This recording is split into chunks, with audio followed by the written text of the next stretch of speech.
দেশের বিভিন্ন প্রতিষ্ঠানে কর্মরত আউটসোর্সিং এবং ডেইলি বেসিকের ভাই এবং বোনেরা, আমরা এই 1 ঘন্টা যাবৎ বিভিন্ন প্রতিষ্ঠানে অনিয়ম দুর্নীতির কথা শুনলাম। মিডিয়ার ভাইদের সামনে আমাদের ভাইরা বক্তব্য রাখলেন। মিডিয়ার ভাইরা ইতিমধ্যেই অবহিত হয়েছেন যে বিভিন্ন প্রতিষ্ঠানে এখনো দীর্ঘদিনের বেতন বকেয়া আছে।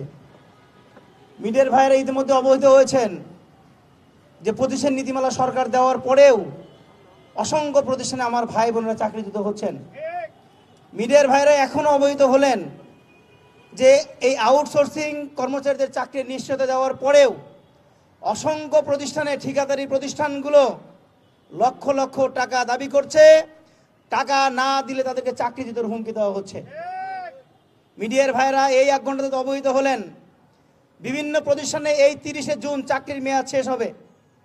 নিয়ম অনুযায়ী চাকরির মেয়াদ শেষ হওয়ার আগে টেন্ডার প্রসিডিউরে যাওয়ার কথা, কিন্তু ঠিকাদারি প্রতিষ্ঠানগুলোকে অনৈতিক অর্থ উপার্জনের সুযোগ তৈরি করে দিয়ে কিছু কিছু প্রতিষ্ঠানের অনৈতিকভাবে অর্থ উপার্জন করার লোভে কিছু অসাধু কর্মকর্তা যোগ সাজস করে তারা মেয়াদ পূর্তির পরে তারা টেন্ডার প্রসিডিউর শুরু করতে চাচ্ছে। আজকে অনেকের কাছ থেকে আপনারা বক্তব্য শুনেছেন, সকলের বক্তব্যের সারমর্ম আমি বাংলাদেশ আউটসোর্সিং কর্মচারী ঐক্য পরিষদের সভাপতি হিসেবে ঐক্য পরিষদের যে সকল দাবি রাষ্ট্রের প্রতি এবং রাষ্ট্রের বিভিন্ন দপ্তরের প্রতি আমাদের যে সকল দাবি, সে সকল দাবি আমি উপস্থাপন করছি। আপনারা জানেন যে আমরা রাষ্ট্রের স্থায়ী কাজগুলো করি, রাষ্ট্র আমাদেরকে স্থায়ী কাজগুলো করায়, রাষ্ট্র কিন্তু এগিয়ে যাচ্ছে, কিন্তু আমাদের ভাগ্যের কোনো পরিবর্তন হচ্ছে না। আমরা কোনো কোনো প্রতিষ্ঠানে 25 বছর চাকরি করার পরেও সেই প্রতিষ্ঠান ফুলে ফেপে অনেক বড় হয়েছে, কিন্তু আমাদের ভাগ্যের কোনো পরিবর্তন হয় নাই।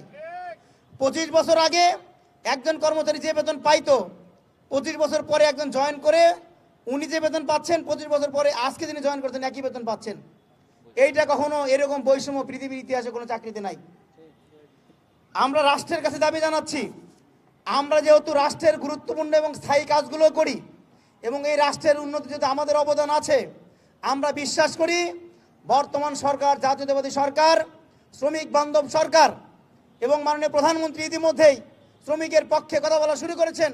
আমরা বিশ্বাস করি বাংলাদেশের প্রত্যেকটি প্রতিষ্ঠানে যারা আউটসোর্সিং হিসেবে আছি, তারা অস্থায়ী শ্রমিক হিসেবে আছি, তারা দীর্ঘদিন যাবৎ কাজকর্ম করছি, আমরা রাষ্ট্রের স্থায়ী কাজগুলো করি।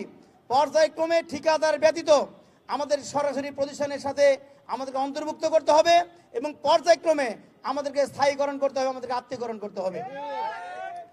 আমরা দাবি জানাতে চাই বিভিন্ন টেন্ডার প্রক্রিয়ার মাধ্যমে যাদেরকে বিনা কারণে চাকরিচ্যুত করা হয়েছে তাদেরকে অনতিবিলম্বে চাকরিতে পুনর্বহাল করতে হবে। অসংখ্য প্রতিষ্ঠানে এখনো বেতন বকেয়া আছে, তাদের বেতন দ্রুত সময়ের মধ্যে পরিশোধ করতে হবে। পাশাপাশি যে সকল ঠিকাদারি প্রতিষ্ঠান নীতিমালা না মেনে বিভিন্ন কর্মচারীদেরকে চাকরিচ্যুত করছেন অথবা চাকরিচ্যুত করার দুঃসাহস আগামীতে দেখাবেন, সেই সকল প্রতিষ্ঠানগুলোকে চিহ্নিত করে দ্রুত সময়ের মধ্যে পদক্ষেপ গ্রহণ করতে হবে, তাদের লাইসেন্স বাতিল করতে হবে। অন্যথায় আমরা আবারও রাজপথে নামতে বাধ্য হব। আমরা দাবি জানাতে চাই, আমরা যেহেতু রাষ্ট্রের গুরুত্বপূর্ণ কাজগুলো করি, রাষ্ট্রের স্থায়ী কাজগুলো করি, বিভিন্ন মন্ত্রণালয়, বিভিন্ন প্রতিষ্ঠানকে আমরা এগিয়ে নিয়ে যাচ্ছি, রাষ্ট্রকে এগিয়ে নিয়ে যাচ্ছি। আপনারা জানেন এই ঢাকা শহরে আমরা অল্প বেতনে চাকরি করার কারণে আমরা অনেকেই কিন্তু খাবার খাইতে গেলে ঠিকমতো আমরা বাসস্থানের ভাড়া প্রদান করতে পারি না।